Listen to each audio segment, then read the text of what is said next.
What do authentic communication and video have to do with each other? Stick around. We are going to talk to Chris to find out exactly how they tie in. And I'm so excited for this podcast episode. I am Traci Poe with the Communicate Great podcast, and we have Chris with us today. And I'm very, very excited about having Chris on. I feel like I am in the presence of greatness here. He has such an amazing background. We had a one-on-one.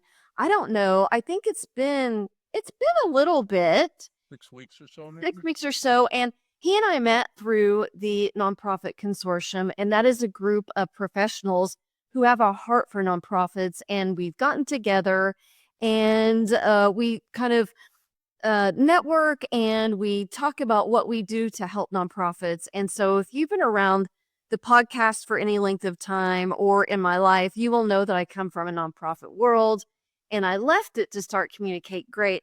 But my passion for nonprofits did not go away. And that's a little plug for nonprofits. They make the world go round. So, Chris, why don't you tell our audience who you are and what you do? Thanks for having me, Traci. I appreciate it. I'm Chris Templeton. I'm the founder of Influence Spotlights. And Influence Spotlights grew out of me getting to do a radio show for our local chamber starting probably 15, 20 years ago. And at some point, I got to take it over, and I'd have 3 guests come in that were members of the chamber, and you could just feel the angst and the oh my God, I hate my voice. Is this going to be live? Yep, going to be live. And, I hope I don't blow it, all that stuff. And for some reason, I had the ability, like within the first 30 seconds to a minute, to just get them completely comfortable. We have a little intro and off we go. And what blew my mind was for people who came in so nervous, and it was probably half of them that were like super nervous, they would walk out, the recording would end, they'd be like, oh my, I can't believe I can do that. And it was articulate. It was always articulate. You occasionally get the ums and the ahs, but in terms of the actual content, articulate, passionate, like you could tell that they were really just so focused on what they were doing. And so I started selling podcasts and recordings to create content, that sort of thing.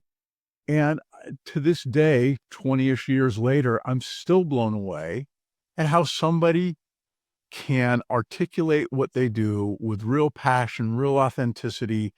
And in my mind, from a marketing standpoint, I don't think there's anything more important than, beyond a one-on-one conversation in terms of helping people to understand who I am and what I bring to the table. So that's kind of what I've been doing for the last 15 years.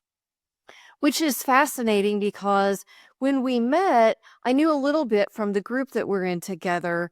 But when you kind of started unpacking it and letting me know all of the layers of what you do, I made mention to you, I don't think I know anybody else who does what you do.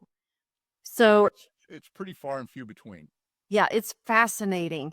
So, okay, we are the Communicate Great podcast, and we talk about tips and tricks to help people level up their communication. So, communication is kind of the core of what you do. So, I just know that you were going to bring some really good stuff. So, why don't you share with our audience some of your tips on leveling up their communication? Well, the first thing I want to start with, beyond what I do for a living, is I want to really encourage people to start using their cell phone or their camera on their laptop or an external camera and start talking to the people that you usually email with. And people will say to me, oh, I could never do that. Yes, you can. And here's what's really cool. When I first started using video as a way to communicate in emails and that sort of thing, I'd look all over the place. I was super uncomfortable. And I think it lasted about 4 videos. And all of a sudden, what happens is, think about that little inner critic, that inner bully we call the ego. It's when you first start doing this, it's like, oh man, don't blow it. And I hate the sound of all the stuff we talked about earlier. But after a certain period of time, and it's way quicker than people think, all of that dies down because that part is like, oh, you got this. I don't need to bother you with my concerns, my problems. And so now that protective part of us is like, okay, you got it. And all of a sudden, the things that made it so difficult for us to communicate with a camera and talk to it, even though there was really nobody on the other side, all of that falls away. And what you get in return is, I think it's the coolest thing in this day and age because what you're able to do, like I can have, I sent, actually somebody you sent me to, I sent her a 5-minute video, not a break in it, covered all the things that I wanted to cover, it had a few notes that I looked at. And she sent me an email back saying, oh, that was great. Thank you. I don't have any questions. The way you laid it out. And I want people to know more than anything is when you use video, you're opening yourself up to a part of you that is able to be articulate and passionate. It's really, i- it's getting to that place that's commonly known as flow. Like all of a sudden, I can't believe I can do a 5 or 10 minute video without a break. Now, usually what cracks me up, whether I'm doing a podcast for a client or I may have to start 2 or 3 times and then I get this big old smile on my face and off I go. And there's almost never any editing. But the thing that's important from my standpoint is the people I send videos to are always appreciative. They feel like they connect better, like they know me better. And in this day and age, my God, Tracy, with all of the automation and AI, we just feel like we're being talked to by machines, and to be able to provide that level of authenticity and personalization to what you're doing, it's a game changer in terms of how people perceive us, whether we're in a nonprofit, a business, doesn't matter. Right. And I have to say, when I was at my last nonprofit, one of the things that I did was I would send personalized videos to say thank you to my donors. And when you sent me I think 2 maybe now videos, maybe 3, 2, 3. And when you open it, and I know what you do, right? But I opened it and I found that video, and even though I knew that's one of your big things, it still felt special to me. It felt like, oh, Chris took the time to make this video just for me. Nobody else, just for me. And that makes you feel like I said, special. That I mean, how else do you say it? It makes you feel special. It makes you feel seen.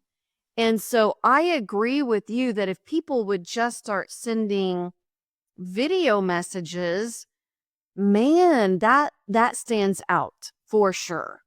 It really does. And, there's that old saying, Bob Burke's, the no like trust equation.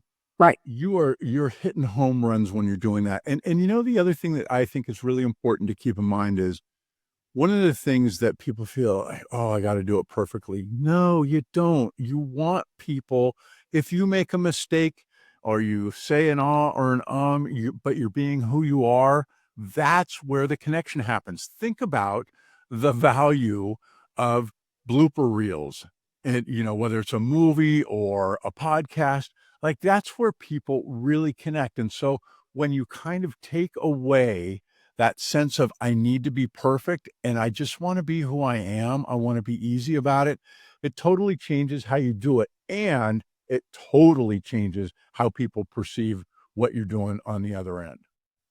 I like that you talked about the blooper because I don't know if you're this way or if you watch movies, but when I watch a movie, I kind of wait till the end when the credits are rolling. I want to know, or did they put a blooper reel together for me to watch? Because it endears those actors to me, the viewer.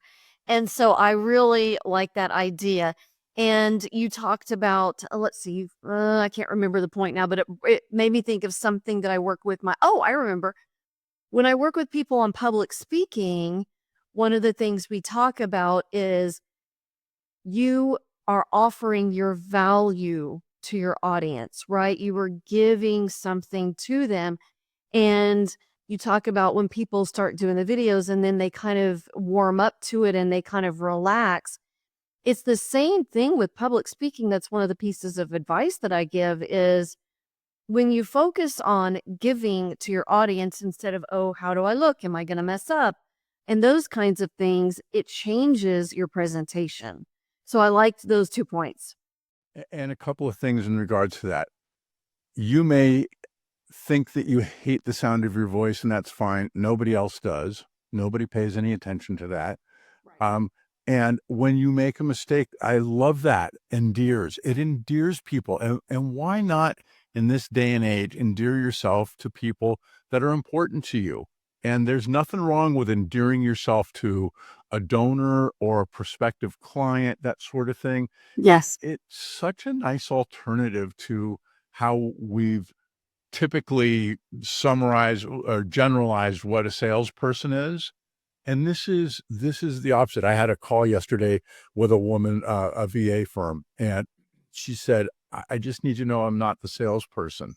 Uh, I'm like, so what? You're just going to be you, and that's what we all want. And so, you know, my encouragement to your audience is be yourself. Just practice. Practice is the big thing. Make mistakes. Don't worry about it. Think, anytime you're having a hard time getting started, think about how many takes actors have in the movie. Like, and you hear stories of 5, 10, 20, 100 takes. You're never going to be that bad off, and you're going to be able to connect with the people that are important in your business or your nonprofit much more effectively. And you talk about 5, 10, 15, 20 takes or whatever. I don't know if I told you about my Bye Video Camera Shy 7-day challenge. And so one of the things that I take people through is just record it 3 times, no more. Pick your favorite, move on. So, and you get to the point where you may not need 3 times. You may not need 2 times. You may get to the point where you're so comfortable, you're like, that's good enough. I'll take 1. So, yes. So anyhow, okay. What is your next tip for us? So, staying on this idea of your audience using video and email, that sort of thing, I have a number of things for you to consider. The first one is get rid of distractions. Your background is perfect. It's you. It's the chair you're in on a wall. I see people that are on YouTube channels, that sort of thing, and they're wearing glasses and you can't see their eyes because of all the reflection from their monitors, and it's all distracting, and they have books behind them and you can read the titles. Look, if you've got a book you want to publish, make sure that's in the shot and it's Right. readable, but nothing else behind that. I use a curtain behind me, always have, and it's just because in this day and age, more than ever, we're so easily distractible. So the first thing is to get a background. Now, the one thing I will say is a lot of people use these virtual backgrounds to blur out the back. And I got to tell you, I'm not a huge advocate of that. And the primary reason is somebody turns their head and all of a sudden there's this dark spot. And you're like, and it's jarring. And so what you want to do is really focus on not being a distraction so that they get to focus on you and what you're saying. So that's a really important one. I agree in that. If you have no other choice, if you have nowhere you can go with a plain simple, if you don't have time to remove things, okay, maybe I can see that. But if you have a choice, I agree because I have watched so many things where you have that, the green screen, whatever background going on. And it's like distorted, things around you are missing from the picture. And it is very distracting. I 100% agree with that. So that's the first thing. The other thing I used to say is get a good mic. And that's true, but now there's so many services that will take the sound of a video or an audio and clean it up and make it sound like you're right on top of the mic versus in an echoey room. Right. And you can use anything, your phone, your laptop. The other thing that's really important is to try and have the camera at or just above eye level. So my camera is probably 2 or 3 inches above my eyes. Right. And Yeah. what Looking at mine. reason it helps with connecting versus always looking down. You think about the videos where people are looking down at you and it just doesn't feel quite right.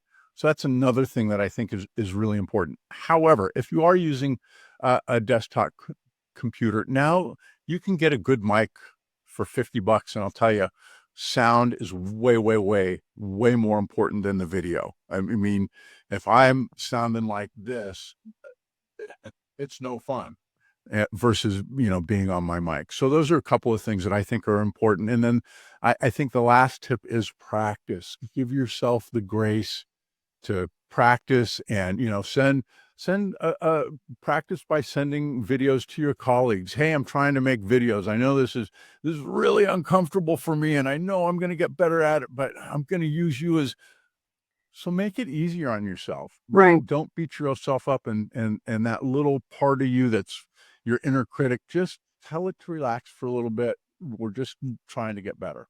Yes, I agree. I like the practice part because, when I taught public speaking for years and years and years, you could always tell the students who walked in and were just winging it versus the ones who had practiced. So I like that one. I agree with that also. Just as a side note, the other thing that I also do a lot is I have to send videos to my clients about, this, and this, and anything that I can put on my monitor and web browsers or whatever, and walk through a process that helps me to create a little bit of structure. It's really important. Oh, the other thing, no script, just an outline. And that really is very helpful. When you try to read from a script, it never comes off as authentic.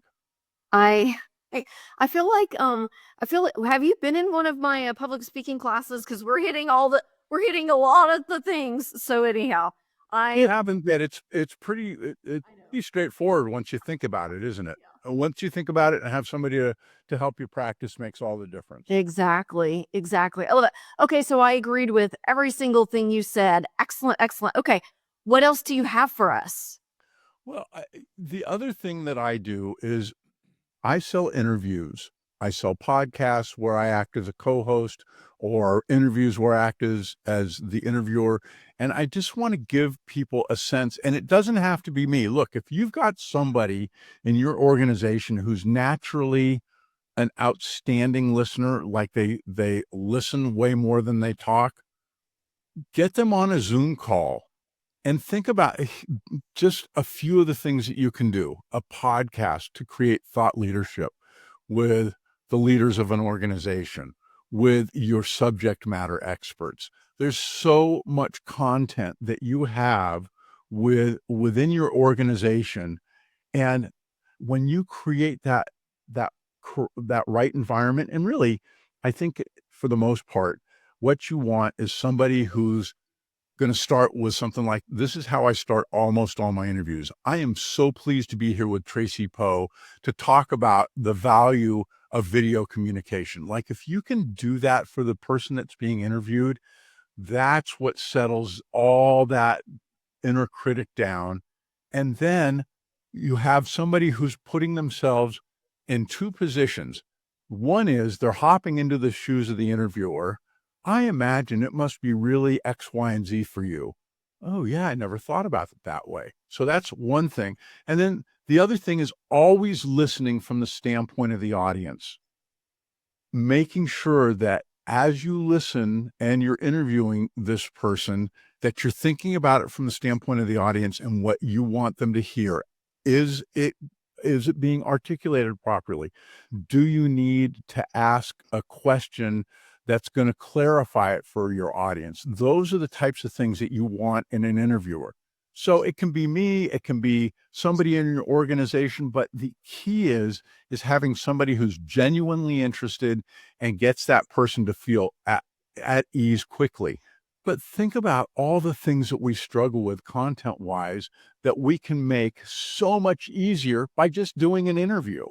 And we get that authenticity that we don't get in a newsletter or in sales brochures, that sort of thing. I I one of the things that I like about what you do is the way that you do interview people. So we had our one-on-one, you and I, and it wasn't really an interview, but you almost had that air of interviewing me in just the way you were asking me the questions about what I do. And it is when you have somebody who is authentic, who is really listening, and I was watching your face because I read people's faces, and I could tell like you were really genuinely trying to think of things and not like, "Oh, let me try to think of something," not like that, but just as we were talking, I was watching your face, and then you would pop a very poignant question back at me. And so it makes you feel, again, we talked about at the beginning, it makes you feel seen. So I think, yes, somebody who is a great listener, who understands that appropriate question to turn around and ask. I love that. And again, that's one of the things that you do that I really don't know anybody who does that. Just mastering the interview to pull stories out of people. And so, you referenced the person that I sent you recently, and I'm going to be working with her on public speaking. And I wanted her to talk to you and to work with you because I knew that you would greatly benefit her. And so just having somebody who is authentic and listens, yes, I really like that piece of advice. It's such a game changer in, I think about all the things we do with kind of traditional video, and we roll in a script and we roll in equipment. I'm like, oh my gosh, you have all the equipment you need. I need you. That's what I really, really need more than anything else. And having somebody who can go deep and ask those more cutting questions and get to the heart of the matter, man, that's what you want as an interviewer. And if you've got somebody in your organization that can do it, uh, by all means, not in the same room, separate, so that you have the video and there's not crosstalk and that sort of thing on the mics. And even though it seems silly, it's such a fabulous way to create just the best content. Yeah, I can see that value in, and I think one of your first questions to me is, do I think it was you asking me, do you find value in storytelling in what you do with public speaking? And I think my answer to you was, if you don't have storytelling, right? Like it's pointless. The storytelling is so essential. And again, you are masterful at pulling passion out of people and stories out of people. So, okay. All right. Do you have any other advice for our audience? You and I both are passionate supporters of nonprofits, and one of the things the term that makes my head want to explode is donor fatigue. And I want anybody that's in a nonprofit or anybody that has a business that relies on membership or anybody in a business that wants repeat business to know that donor fatigue is really, or membership fatigue really is about a lack of good, solid communication to your donor, to your client, to your prospect. And if the one thing that you change is that focus on how can I let my donor know through a case study where I talk to the ED and I talk to the service provider and the person that receives the service. And it's not so much that we need to craft a story, it's that the story comes out naturally about this process. And then it's like you said, think about donors and how often what they get is maybe a thank you card. I'm telling you, what you were doing at your nonprofit is rare. in terms of sending a quick video saying thank you. But there's so many ways that you can do that. And then the other thing, just as a side note, think about creating those videos and then taking them and slicing them and dicing them for social, being able to create a newsletter, that sort of thing. All of that is so much easier when you're doing it through an interview. So for a newsletter, you have 4 or 5 topics, 3 or 4 subtopics you want to make sure you get covered, and you have a conversation with all the right people. Then you can take that, somebody takes it, cleans it up, makes it newsletter worthy, but it has that character of authenticity. And then you throw in little, the QR codes, and they can see what the person actually said when they were creating the video. Now I've got a newsletter that's so much more compelling than it ever could have been with us. Oh my God, we've got to write a newsletter, Tracy. Are we ready? Right? I mean, we've all, so. Yes. Oh, yes. Yes. Yeah. So when I was at again my last nonprofit, the person in charge of newsletters would email multiple of us and say, "Okay, what am I including?" And when I was in a different role as a volunteer at the school, it was always, "Oh my gosh, what?" But yeah, I think when you just pull those stories, those essential stories, it flows. And I tell my clients, look, have a Post-it note on your desk all the time with ideas, and then you hand me the idea, or you hand the person that's going to interview you that idea, and here's 2 or 3 points that are important, and you have a conversation. Oh my God, the difference in the process is like, oh, I can do that. Yeah, we're going to just have a conversation like on Zoom or whatever. Yep. And then we're going to convert it into video and audio and text. And it's so much more powerful. And I think that approach is what kills that horrible term donor fatigue, or maybe show fatigue, or I never hear from the business that I bought from 3 years ago. Right. Right. And if you have had a past client, they are right to reach out. You know, they purchased from you already. They donated to you already. So, yeah, so many times people forget about that. So, I heard a story about a woman that about a guy that went into a tractor tire sales organization, and all he did was anybody that had bought tires from this company in the last 3 years, he reached out to, and just sent a note, sent a video, and he generated something like $6 million in tractor sales in a year. You're like, what? And that's the thing I think that we don't recognize is, especially with existing clients, existing donors, how much money is out there if we can just communicate authentically and not automated, not AI. AI and automation are really important, but not here. right, I agree. Hey, here's a question. You said something a minute ago and it made me think about testimonials, because I know whether you are a nonprofit or a for-profit business, testimonials are huge. And we like to collect them in writing. You know, if you go to my website, I've got little quotes all over the place about things people have said about my different product lines. But how often do we do video testimonials, and do you ever help people with that, with creating? Okay, so tell us about that service. I'm doing another commercial for you, so go. Thank you. Think about video testimonials that you've seen. They feel uncomfortable. They're usually, a lot of them are conference settings. I went to this conference. It was really great. There's all this background noise, and it's okay. But when you have somebody who can frame up the story of it from the standpoint of, hey, what got you to come to this? What got you to come to this client? And they know that you're genuinely interested. What was the process like? What really thrilled you about this? And people are like, well, it's funny that you mentioned that.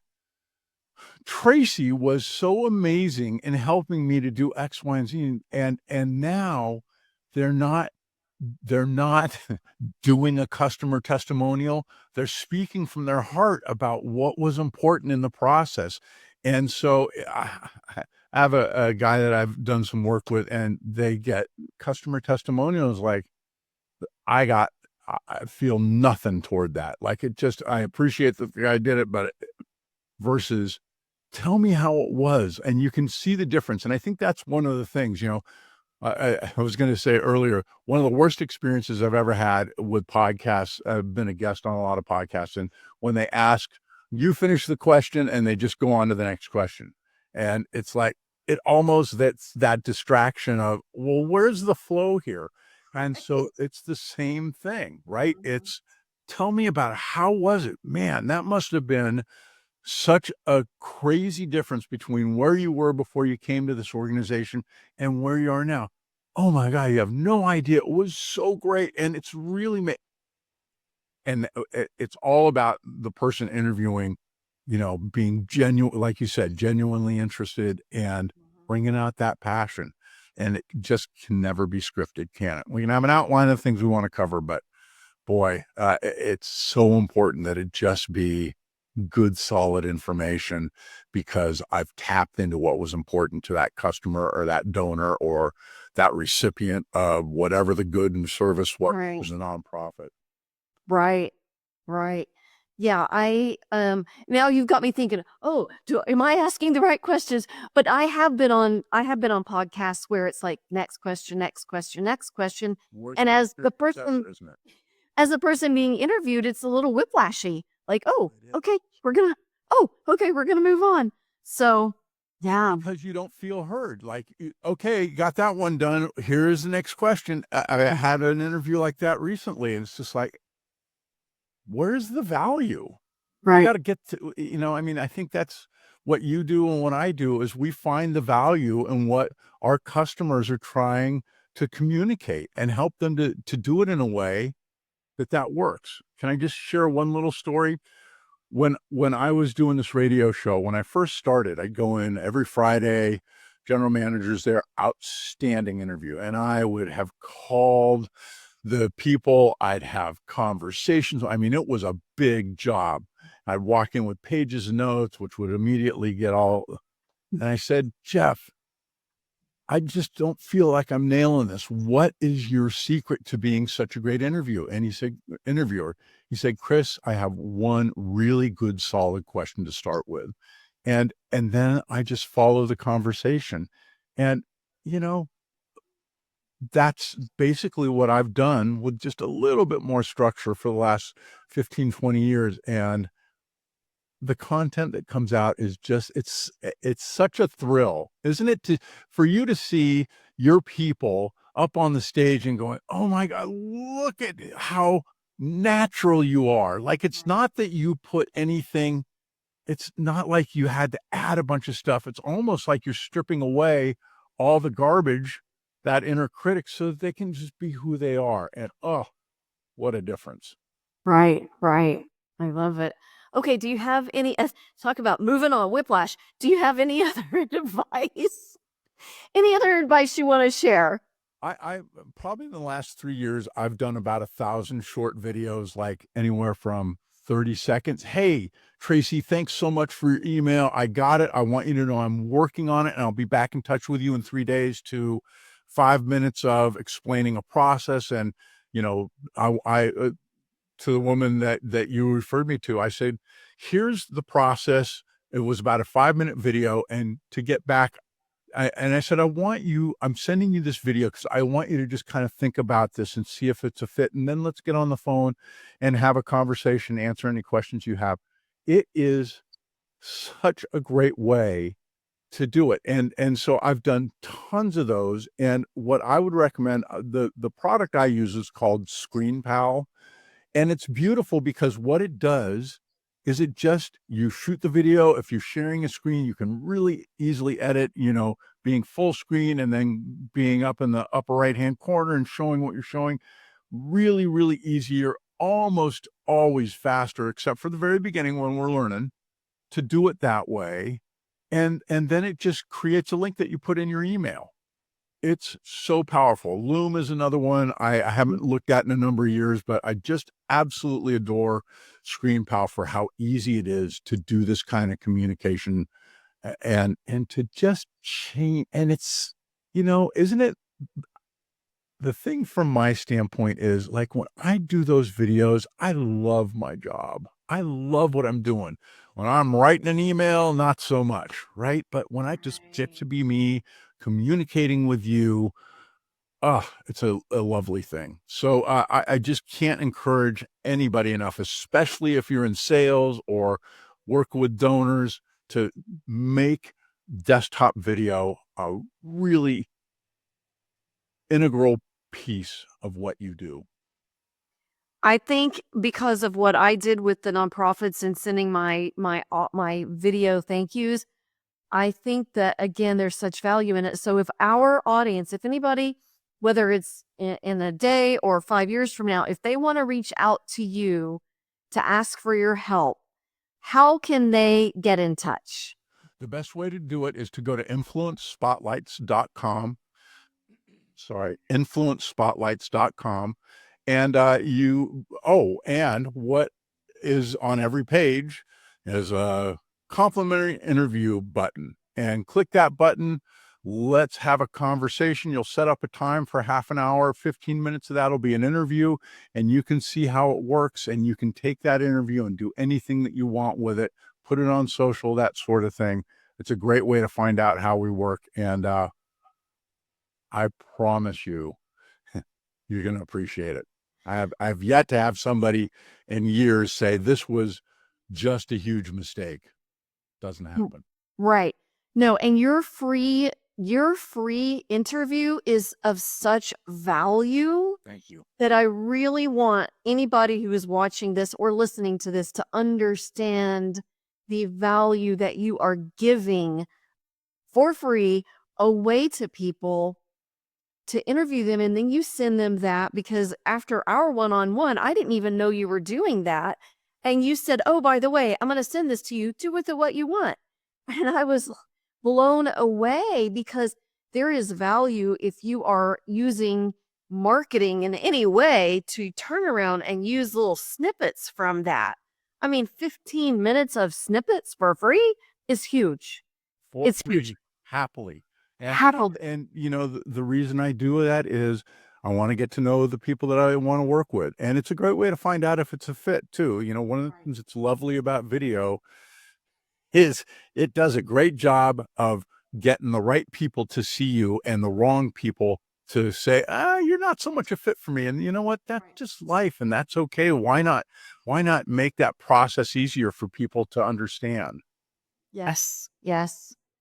Chris, I cannot thank you enough. I know your time is so valuable. So I can't thank you enough for coming on the podcast, the Communicate Great podcast. And I'm going to drop Chris's information down in the description. So please go connect with him. I think you're on LinkedIn. I think that LinkedIn, J. Chris Templeton, and / J. Chris Templeton. There's at Influence Spotlights on YouTube. But go to influencespotlights.com is the best place. all the places. So I will put all those in the description as well. Chris, thank you so much. I appreciate it. Traci, I just love being on with people that are like-minded in terms of wanting to serve their customers the best they can and as authentically as they can. In this day and age, boy, what could be more important than that? Right. I agree. All right, Chris. Thank you so much. Everybody, we'll see you next time. Bye.